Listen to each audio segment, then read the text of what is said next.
Roberta Winters, President of the League of Women Voters of Radnor Township. I want to begin by thanking you for tuning in to our show today as we continue to highlight the Garrett Hill area of Radnor Township. In recent weeks, we've shared with you a bit about the Rosemont School that served as a community hub for decades. You heard about a former resident, about the special nature of Garrett Hill and how she found it an ideal place to raise her family. You also heard from one of the planners who worked with the Garrett Hill Coalition that was instrumental in formulating the overlay district. Today, I have with me former Commissioner John Nagle, who also has served the League of Women Voters in a variety of capacities. If you're wondering how this is possible, you should know that the League is open to all who wish to join. We have included men since the 1970s. Members of the boards are committed to a nonpartisan position. Yet we neither support nor endorse candidates. However, if you choose to join, you can be involved in political parties and even serve in elective office as John has done. Our mission is to help to make democracy work, and our encouragement of civic engagement has actually led to many of our members running for political office. Please check out our website and feel free to register for our events. Now, I'd like to particularly welcome John Nagle today. I know he's no stranger to mainline television. However, would you, John, take a minute or two and share a little bit more about yourself for our audience today? Well, as you said, I've been involved with mainline television in Radnor 21 before that, going back probably 18 years. I used to do guest programs with Joe Kimmel when he had his show. Then Joe asked me to take over that show, and I did that for several years. I also did some other shows under the title of A Conversation With, and then whoever we were talking to that week. I've moved to Radnor in the early 80s and immediately applied and was appointed to the Parks Board. I served there 13 years. I served on the Environmental Advisory Committee for 3 years. And then I ran for commissioner and lost a few times. So a good practice at campaigning.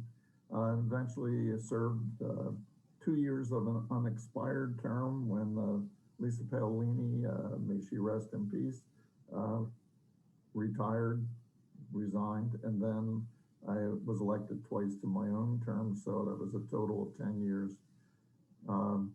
And as far as Garrett Hill goes, since we've moved here, every year we've been to the 4th of July parade. I've always liked Garrett Hill. It reminds me of a small hometown here within the bigger community.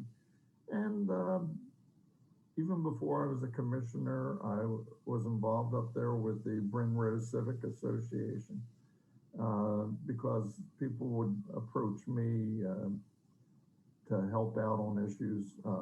I attended an awful lot of commissioners' meetings and usually spoke at them. So that's it in a nutshell. Well, John, we're lucky to have someone who is as civic-minded as you are and has put your ideas into action.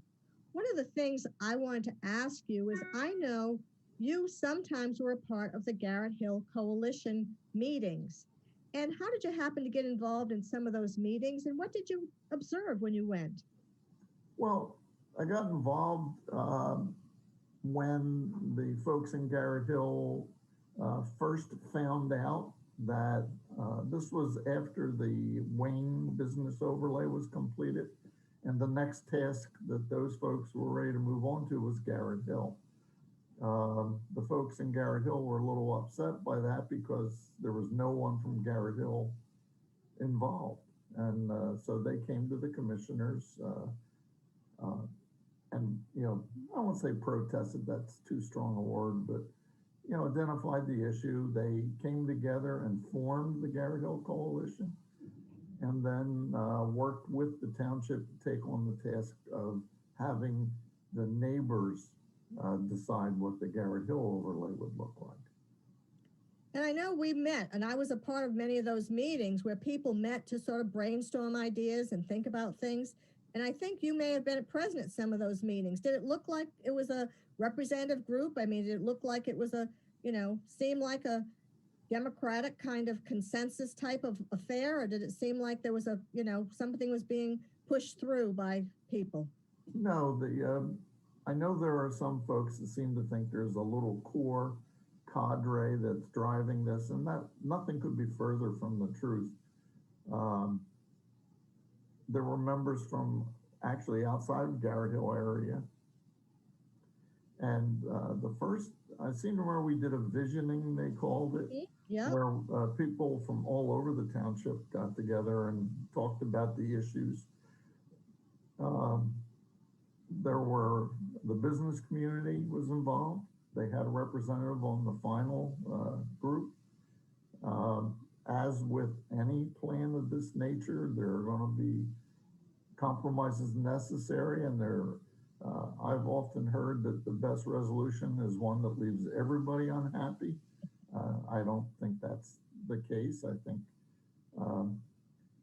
having everybody willingness to accept the outcome is what mattered, and that's what these folks worked to. The chairman did a yeoman's job. There were some of those meetings that went for hours. They were every week. It was really democracy in action. Well, I know we have a picture of the overview district itself, and there was there was even discussions about what should be included in the overlay district, but as you can see from the slide, it goes pretty much along Conestoga Avenue and around Garrett and back around through that business and a little of the residential areas that surround it. And did you think that was a pretty good final product in the end, John? Well, I would have liked to see it be a little bigger at the time, but given the constraints, and when you have districts like this, you need boundaries, and you got to draw a line somewhere. For example, the P&W tracks, to me, are a natural, and that was a good solution. I know we heard recently, and one of the other issues that was up about a house built on Garrett, that right down 100 foot away on the other side of the tracks. Well, that's foolish. You have to have boundaries, just like a passing grade when you're in school. You either pass or you don't. So ultimately, I think it represents what was trying to be achieved. And I know once it was done, it just wasn't decided by the people who lived in Garrett Hill. There was a lot of review beyond just this coalition group. Am I correct, John? It had to go to other agencies to get a stamp of approval. I know it went to planning for sure. I don't remember whether, there's no reason it would have gone to zoning. So as far as I know, it might have just been planning, and then the commissioners, of course, had hearings on it since it was an ordinance. So, there was a lot of opportunity for public involvement outside of the Garrett Hill community. And I think, maybe I'm mistaken, but did it have to go to Delaware County too, or not? Well, anything like this would go to the Delaware County Planning Commission also. So it just wasn't it just wasn't a Radnor issue. It even went beyond our boundaries. Sure. So once it was adopted, and that took years, as I recall, it wasn't like something that was done overnight. It took several years. Did it just stop there, or did there continue to be some oversight? Well, the degree of oversight that I'm aware of is the coalition itself still exists. They established a group, and I don't remember the name. An implementation committee, Yeah, I think it was called. Yeah. It used to meet at the township building. Yes, and also they set up a group for future funding, so contributions, or they could go out looking for grants, because the implementation committee did lay out some very interesting ideas with parking and with street trees, and those kinds of things that, as far as I know, are still working, that people are yeah, and I think a lot of the ideas are yet to be materialized, because there were some really intriguing things with shared parking and changing the sidewalks a little bit and making it a more friendly area for people. Yeah, and a lot of those are the kinds of things that are implemented when there are changes made, such as new construction or modifications. So they, by their very nature, take it quite a while to incorporate. Well, it's always a work in progress, right, John? Government never stops. It's glacial, but it never stops.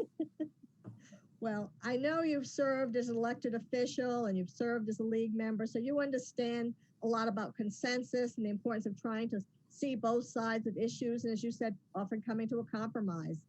And I'm certain you also understand the tension between development in a place like Radnor Township and the importance of maintaining a sense of community and a quality of life issue, which you often heard as a commissioner. And I was just wondering, how would you characterize, based on your experience, the Garrett Hill overlay? Did you see it, as a, one-sided or the other, or how would you view it? No, as I said, I think there was a lot of good consensus. There have been one or two very vocal opponents, but that's because, in my humble opinion, these are people who care much more about themselves than they do about the community. Put themselves above the community, even though the community has provided for their success, if you will. And there have been a couple silly things that have happened and some enforcement issues. And like all plans, tweaking is appropriate. And I would not be opposed to revisiting this, but it's got to be done in the same way the original does. It has to be done with open meetings and consensus building. Well, I know there have been some homes that actually have been improved on Garrett Hill and taken advantage of some of the latitude that was provided by the Garrett Hill plan. And there also have been some things that have changed and developed in different ways. And I think it's really hard in a place like Radnor that goes back to before the American Revolution to today, to see how that development changed over time and how the whole communities grow and change as they meet the needs of the past, but still, in a way reflect what's happening today. And they will evolve even more, but progress for progress' sake has never been my mantra or one that I could get behind. And I don't really feel that the claimed restrictions, some people speak about that the Garrett Hill overlay is too restrictive on some homeowners' rights. I don't agree with that. I think it shows that the neighborhood cares about the neighborhood, if you will. And sometimes we default to the let's increase our property values at the expense of, our neighbors. Yeah, it is hard. And I think, these are difficult decisions. And that's why I think that the nature of the other plan, where there are many people involved in open ways and not pressured for time to make a fast decision, probably resulted in, as you say, something that all of us could live with. Not that everybody loved, but all of us could live with. Right. And I think the initial goals that were established are very consistent, probably even forward-looking as compared to our out-of-date comprehensive plan. Well, the fact our comprehensive land use plan is so old has consistently been a message I'd like to deliver to the commissioners so that we can update that to better reflect what's going on in today's world. So hopefully that transition will happen, John. We may live to see it. I think we'll see more trails first. Well, I know that one of the things that you're aware of as a commissioner, and I'm sure you worked hard on, was the fact that we have tried to be very transparent as a township and have a very good website, because it's important that people know that when you hear or see something on television or on Facebook or in the local newspaper, that there are ways you can get good information. And I think so many times decisions are problematic because people don't have good information.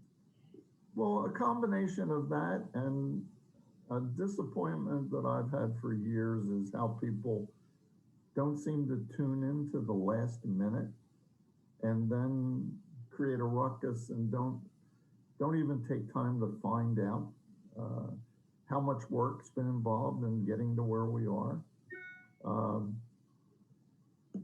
So I always try to encourage in my newsletter to let folks know as soon as I knew something might become, even before plans were filed, I would try to notify them to stand by.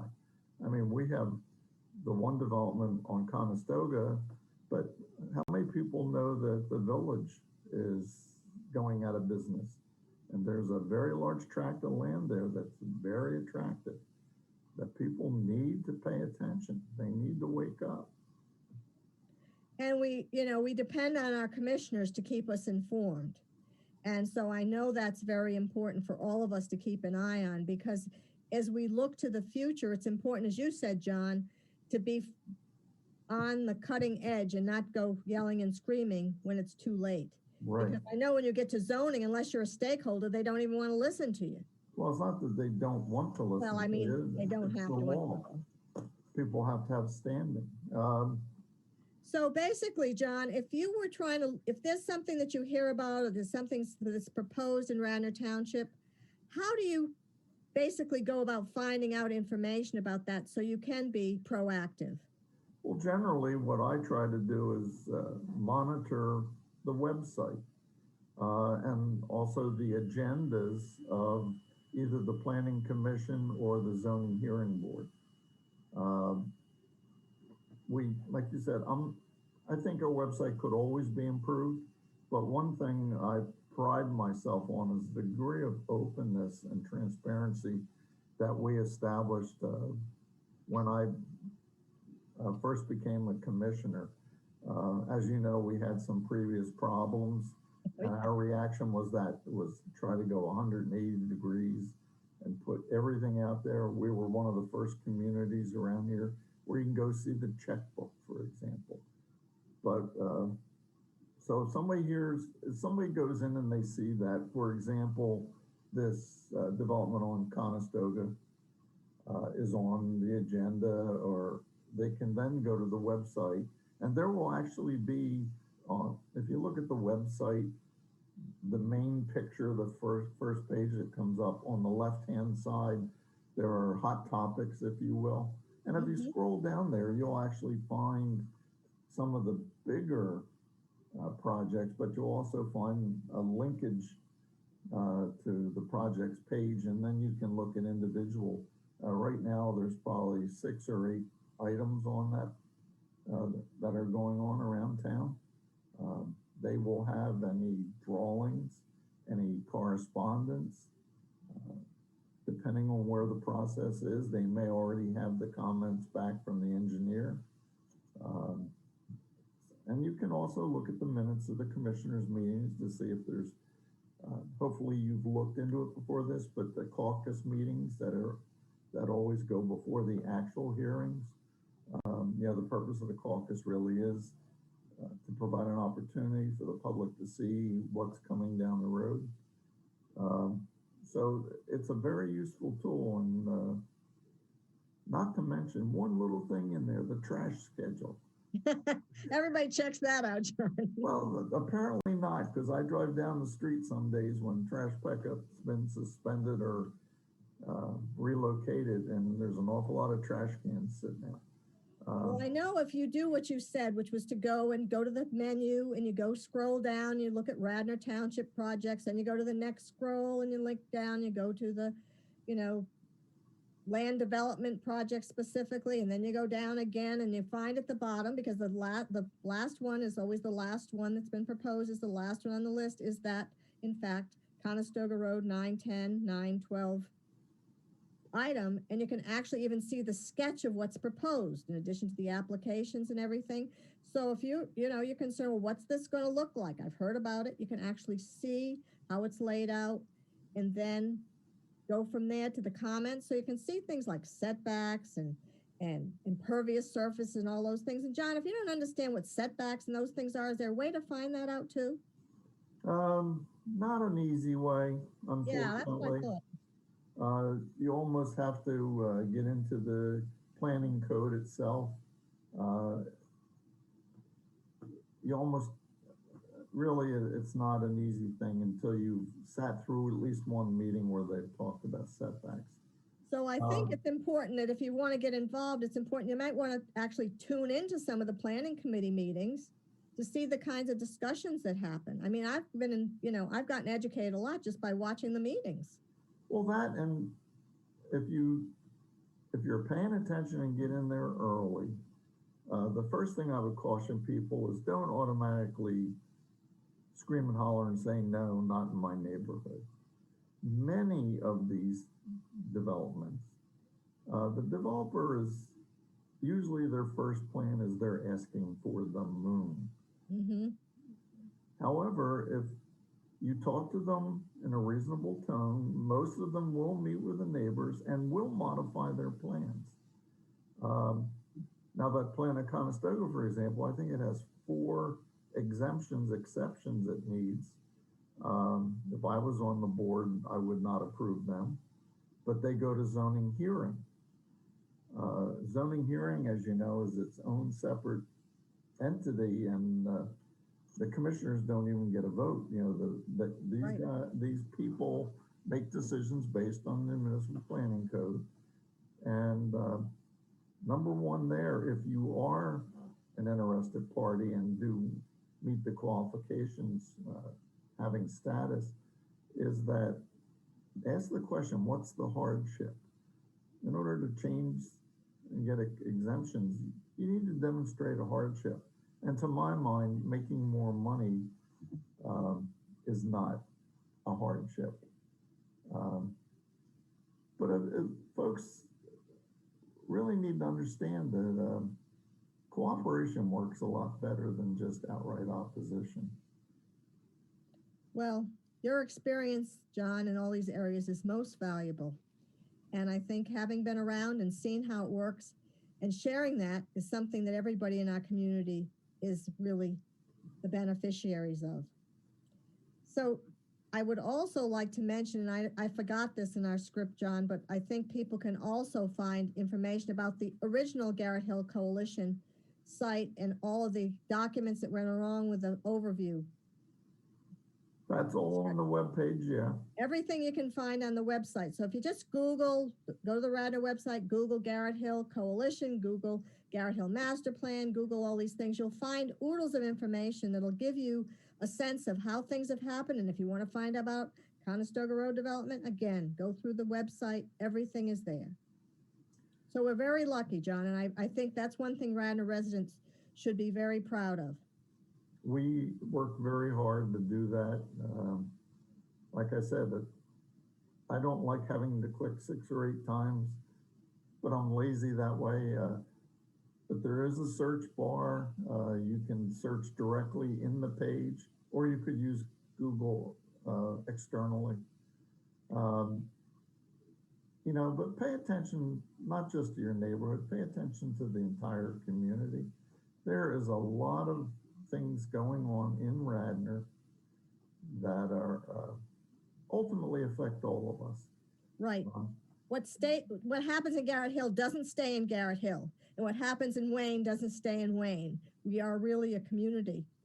And I think one of the things I'm looking at, John, just to throw it out there, is I think sometimes when we have commissioners who reflect their unique wards, we may not have all of the township looked at in the correct way. I mean, sometimes I know there are communities that have at-large commissioners that responsibilities to look at the big picture, because I think we can get, somewhat narrow-minded in our views. Well, I think there's been a lot of change in the approach of the commissioners in the last 10 or 15 years. When I first got involved in this back in the 80s, it was very myopic. And generally speaking, the commissioner of the particular ward ruled the day. Nowadays, that I would say never happens. It would have to be something which has zero effect on anyone except directly in the ward. And that I think is a huge improvement because at large has its own problems. Oh, yeah. One particular part of the community can overweight the decision, so they end up with almost excess representation. Well, John, those are topics for another time. I would like to thank you today to having you join us to walk us through how to find information about land development, about our projects in Radnor Township. And you've certainly given us lots of food for thought to think about in the days ahead. And I'd like to close today by thanking you, John, again, and to encourage all of our citizens to pay attention to local government and to be proactive in the developments that affect our home, our communities, and the quality of our life. Again, our township meetings are open to all, and you can watch them on demand, so you don't even have to be around when they're in process. Pay attention to the issues in planning and zoning, and that's where the future of Radnor lies. We are fortunate to have a great township website, and again, use it. And again, thank you, John, for being with us. And again, of course, Mainline Radnor Studio for their ongoing support of educating people in our communities about issues such as this. We hope you will stay involved, become participants in our township and our state and our nation. These are times when we need to make sure democracy works. The League of Women Voters has been at it for over 100 years. Join us, keep involved, and keep democracy working. Thank you again. Thank you.